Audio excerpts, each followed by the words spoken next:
All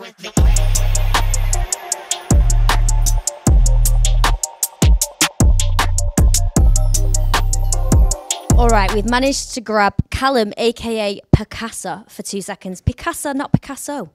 Piicasa, yeah, it's a twist. It's a play, of course, on the GOAT Picasso, and yeah, it's just been what I've coined for myself, the name and nickname since I was a young teenager, and it's not changed since. And I don't know if it's cringy or corny, but it is what it is. Like that's always how it's been. I don't think it's cringy, but it's clearly one of your inspirations, I'm guessing. Piicasa comes from a background of graffiti and putting stuff in the public space.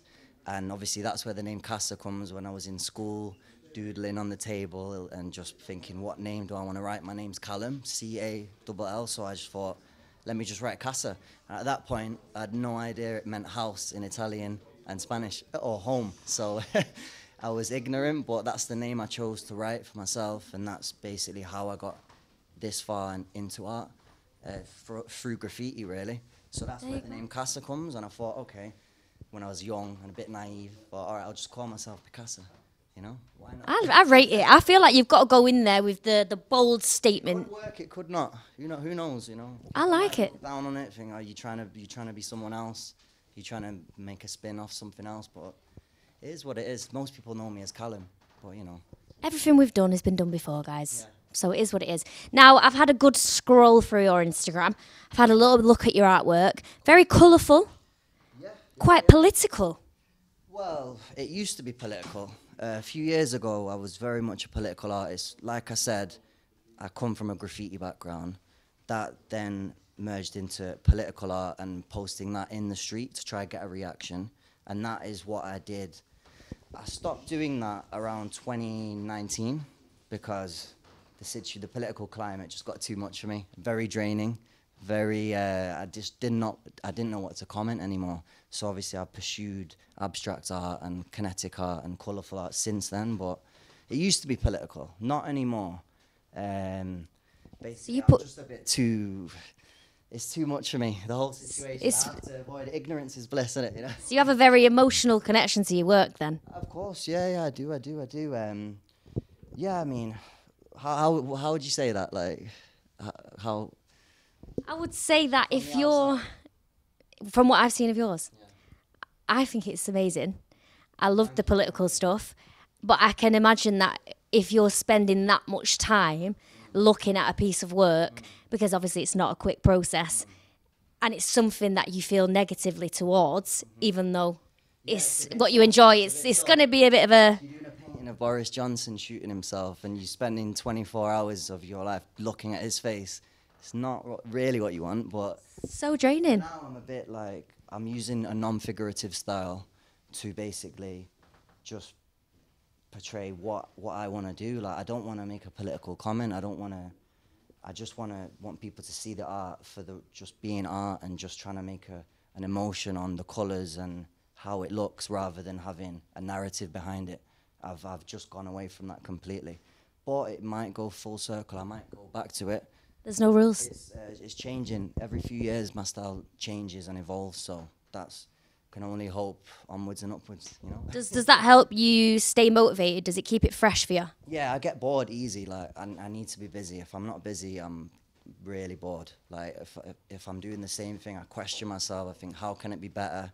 Sometimes the simple things look better, but for me, I need to really push myself and challenge myself. And doing the political art as I used to, other people have done it. It wasn't as challenging. The art that you'll see tonight is a bit more complex. There's a bit more thought going into it. And yeah. So, yeah, for sure. So obviously the theme behind the final piece is never give up. Yeah, I mean, it is like, basically the theme for the project is never give up. It's a piece that portrays momentum, and it's a moving piece, a mechanical piece, kind of inspired by G-Shock and the watches. And yeah. I'm excited. I've heard a few things. I've heard that there's going to be like QR codes to scan, and I'm looking forward to this. Well, me and Kristen, who's got the QR codes, we love to make an interaction with the viewer. So basically, not just have a piece of art that you look at on the wall, something where you can involve yourself as a participant with the work, And for her, it's scan a QR code, see a X-ray painting, and see it in a different light. For me, it's actually to touch the piece. So it's a painting that moves, basically. So yeah, that's what I'm into these days. The political art is on pause. All right, just so everyone knows. Maybe I'll buy one of the. Until I get the energy to go back to it, but you can tell it is quite a draining. 100%. You know? 100%. Now, as a Mancunian, we'll move on to the positive stuff. As a Mancunian, making art, and the Northern Quarter is an absolutely thriving place, full of graffiti, full of art. Is that where you take some of your inspiration from? Well, yeah, to be honest, like, my inspiration from Manchester, obviously I was born and bred here, born in Chorlton, lived in Manchester most of my life. The industrial side to the city is beautiful, the red bricks and the graffiti in the Northern Quarter, of course. I love it. I don't know if everyone loves it, but I do. And yeah, it's inspiring. It's a very creative area. Love it. You can walk around, you spot your friend who painted that shutter. Each one's got a different mural on. And that's also something that I do. Like, obviously, I started doing graffiti, public art, political art. Now I do murals and I do kinetic art and oil paintings. So I love painting outside and just putting things in people's faces, you know. So what do we think is going to be the next phase then for Piicasa? For me, who knows? Something mind-blowing though, for sure. Well, it sounds like it's going to be. I don't know how much more techie it can get, but I'm liking the sound of it. Yeah, no, it's going to be good. I have to, because I'm my own biggest critic. If I make something and it's not great, I won't stop thinking about it, basically. Has that Make it better. Has that ever caused you to want to give up?